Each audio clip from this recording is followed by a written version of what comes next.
Ya memang sih itu adalah pendukungnya, tapi bukankah Anies Baswedan sendiri ini pernah mengatakan secara eksplisit bahwa perilaku pendukung mewakili sifat yang didukung? Relawan Kupluk, pemujian number one, klaim Anies sebagai pendiri BEM di Indonesia, dasar tukang klaim. Netizen auto bersabda, gak sekalian Anies jadi tokoh yang memerangi Belanda. Ditulis oleh tim redaksi jurnal, dikutip dari berbagai sumber. Kalau hanya mengurus Jakarta yang kecil saja dengan jumlah penduduk yang tidak banyak, dia gagal. Apalagi kalau diberikan tanggung jawab mengurus Indonesia. Nah, melihat kejadian yang seperti ini, setidaknya kita ini semakin paham bahwa memang Anies Baswedan ini tidak bisa bekerja. Masih banyak permasalahan-permasalahan yang dialami oleh warga DKI Jakarta, tapi sayangnya selama ini dia hanya menutup mata. Itulah mengapa saya ibaratkan mirip seperti era jahiliyah. Kelompok relawan Anies Baswedan mengklaim bahwa tokoh capres yang didukung Nasdem, PKS, dan Partai Demokrat itu sebagai sosok sentral yang membidangi lahirnya Badan Eksekutif Mahasiswa atau BEM saat Anies menjadi mahasiswa di Universitas Gadjah Mada. Dalam akun Twitter @relawan_Anies, akun itu mengklaim pendapat dari Anies sendiri, kala itu Anies adalah menjadi Ketua Senat Mahasiswa UGM. Dari organisasi inilah kemudian BEM terbentuk. Anies mengklaim bahwa ia mendirikan Badan Eksekutif Senat Mahasiswa atau BESM, yang pada masa Orde Baru belum ada satu universitas manapun yang mendirikan organisasi serupa. Netizen pun mengomentari klaim dari Anies tersebut. Kata XRP, De Lupo, kenapa harus BEM? Gak sekalian perundingan Linggarjati juga. @Bumiboy, ngawur, zaman almarhum Hoiri Umar. Said Salesman, bukannya Anies itu yang mengajak Pangeran Diponegoro memerangi Belanda? Jika merujuk pada sejarahnya, BEM sebelumnya bernama Badan Perwakilan Mahasiswa atau BPM, yakni organisasi mahasiswa intra-universitas di Indonesia yang dibentuk saat pemberlakuan kebijakan NKK tahun 1978. Sejak tahun 1978 sampai tahun 1989, BPM memiliki kerancuan fungsi dengan Senat Mahasiswa di mana BPM dan Senat Mahasiswa adalah sama-sama wakil mahasiswa dan sama-sama ada pada tingkat fakultas. Akan tetapi pada aturan mainnya, Badan Perwakilan Mahasiswa berfungsi sebagai legislatif, sedangkan Senat Mahasiswa sebagai badan pelaksana. Akhirnya pada tahun-tahun belakangan BPM dihapuskan dan fungsinya diambil alih oleh Senat Mahasiswa dan BEM melaksanakan fungsi eksekutifnya. Jadi bukan karena Anies BEM itu ada sejarahnya, BEM itu ada asal-usulnya, tidak dibentuk oleh 1-2 orang saja. Jadi jika ada yang mengklaim Anies merupakan orang yang mendirikan BEM, itu adalah omong kosong. Itulah yang sekarang terjadi pada Anies, yang hanya bisa dipahami jika melihatnya dari sudut pandang politis. Jadi Anies sekarang sedang berusaha mendulang hasil kerja dan prestasi. Dengan susah payah, Anies pun mencari celah di mana-mana. Sementara program-programnya sendiri seperti ajang balap Formula E dan program rumah DP 0 rupiah sudah tidak bisa dibanggakan Anies. Anies hanya ingin terlihat punya prestasi, makanya dia menyuruh buzzernya mengklaim bahwa BEM adalah hasil kerjanya. Dari sini terlihat kalau Anies berusaha menutupi ketidakbecusannya dengan cara yang memalukan.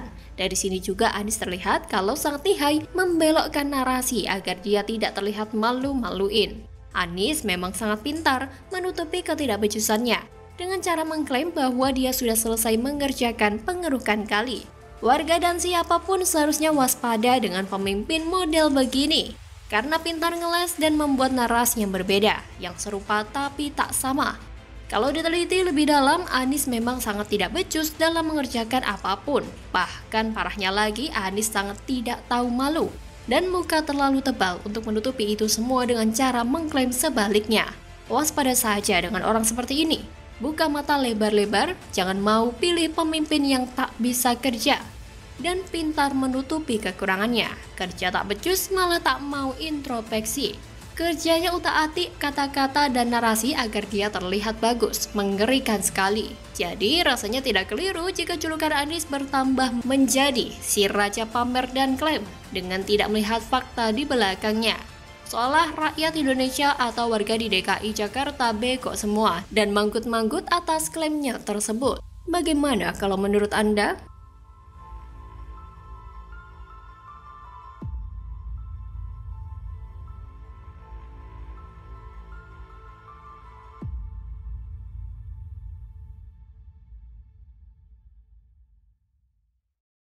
warga. Pemda berada oleh karena ada rakyat dan warga yang ada di daerah ini. Apa yang terjadi di Kampung Bayam adalah contoh berikut tentang buruknya pemerintahan Anies. Kampung Bayam adalah sebuah daerah di Tanjung Priok, Jakarta Utara.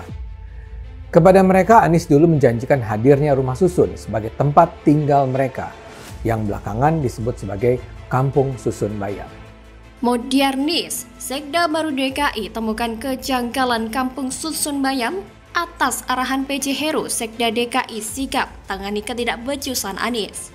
Ditulis oleh tim redaksi jurnal, dikutip dari berbagai sumber. Dengan apa yang sudah dia lakukan selama bertahun-tahun di Jakarta, mempertontonkan kebodohan, kebohongan, dan kemunafikan di hadapan publik tanpa rasa bersalah. Bagi saya orang-orang seperti ini jangan sampai menjadi pejabat di Indonesia. Ya, bukan cuma itu ya, penugasan kepada PT Jakpro oleh Anies untuk mengelola JIS, tim dan pengelolaan, tim tahu kan, tim Taman Ismail Marzuki, pengelolaan aset-aset Pemprov di Pulau Reklamasi misalnya, yang keseluruhannya berkaitan dengan pengamanan dan pengelolaan aset daerah perlu mendapat perhatian yang serius dari pejabat gubernur Pak Heru Budi dan juga DPRD. Karena potensi bocornya lumayan coy. Sekretaris Daerah atau Sekda DKI Jakarta, Joko Agus Setiono, tengah mengkaji penyelesaian permasalahan Kampung Susun Bayam yang menyebabkan 75 kepala keluarga korban terdampak proyek Stadion JIS menjadi terlantar. Sekda DKI Jakarta Joko Agus Setiono mengatakan Kampung Susun Bayam saat ini tengah dalam pengkajian solusi, di mana penjabat Gubernur DKI Jakarta menginginkan untuk diberikan pelayanan kepada masyarakat secara maksimal. Kita saat ini masih dalam pembahasan dan mencari solusi yang baik, bagaimana kita bisa memberikan pelayanan paling baik kepada masyarakat. Jelas Joko kepada awak media Kamis 2 Maret 2023. Joko juga menyampaikan bahwa besaran tarif sewa masih terus dikaji paralel dengan pengkajian subsidi untuk rusun Kampung Susun Bayam.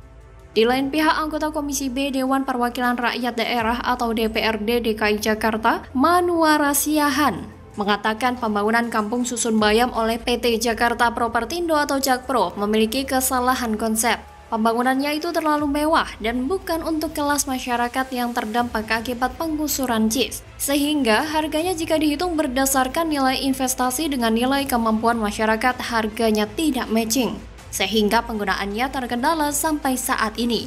Sebagaimana diketahui, harga sewa Kampung Susun Bayam yang sudah diumumkan oleh Jakpro berkisar Rp700.000. Namun warga calon penghuni merasa keberatan karena berpenghasilan rendah. Warga meminta tarif sewa Kampung Susun Bayam diturunkan ke kisaran Rp150.000 atau disamakan dengan tarif Kampung Akuarium yang ditanggung oleh koperasi. Menanggapi hal tersebut, Manuara mendengar kabar bahwa bangunan Kampung Susun Bayam nantinya akan diserahkan kepada Dinas Perumahan. Namun sampai saat ini, Jakpro dan Dinas Perumahan dikabarkan belum menemukan titik temu.